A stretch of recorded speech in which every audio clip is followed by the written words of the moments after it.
இது அண்ணா பல்கலை மாணவர்களோட அந்த எஃப்ஐஆர் காப்பி வெளியே வந்ததுங்கிறதுக்காக தான் தமிழக காவல்துறை விசாரிக்கக்கூடாதுன்னு சொல்லி சென்னை உயர்நீதிமன்றம் சிறப்பு புலனாய்வு அமைச்சு 154 நாள்லயே வந்து குற்றப்பத்திரிகையெல்லாம் ரெடி பண்ணி இப்போ ஃபைனல் வந்துருச்சு. இப்போ இது வந்து நாங்க தான் இது பண்ணோம், திமுக ஆட்சி தான் இது பண்ணுச்சு, திமுக ஆட்சி தான் பெண்களுக்கு எதிராக அது ஒன்னும் அப்படிதான் எடுத்துக்கிறோம். ஒன்னொன்னே அப்படிதான் எடுத்துக்கிறோம்.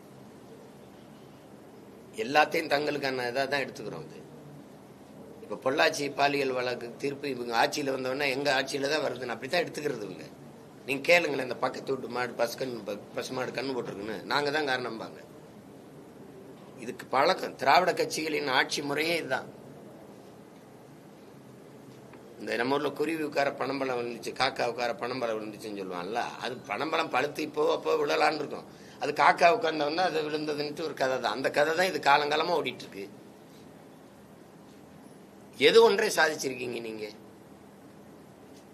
எந்த இடத்துல சாதிச்சிருக்கீங்க? இந்தி எதிர்ப்பு எதில் உறுதியா நின்றீங்களா?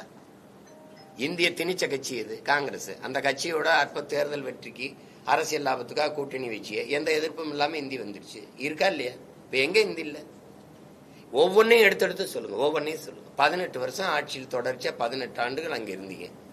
அப்பவெல்லாம் மாநில பட்டியலுக்கு கல்வியை திருப்பி கொண்டு வரல. உங்க ஆட்சியில தான் எடுத்துக்கிட்டு போனாங்க. அப்ப நீங்க முழு அதிகாரத்தில் இருக்கும்போது கொண்டு வந்திருக்கலாம். இப்ப மாநில பட்டியலுக்கு கொண்டு வர நாங்க போராடுவோம்.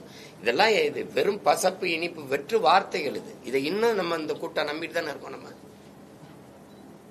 எது ஒன்று எங்களால தான் நடந்ததுங்கிறது ஒரு சாதி கலவரம் சொல்லுங்களேன். அடிச்சுக்கிட்டா தமிழர்கள் வெட்டிக்கிறாங்க. அப்ப ஏன் திராவிட வர மாட்டேங்குது?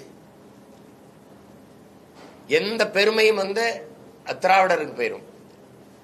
சட்டசபையிலே வந்து தமிழ்நாட்டை தமிழர்களை இழிவுபடுத்தி விட்டாங்க. அந்த நேரத்தில் திராவிடர்களை இழிவுபடுத்தினதா வர்றதில்ல.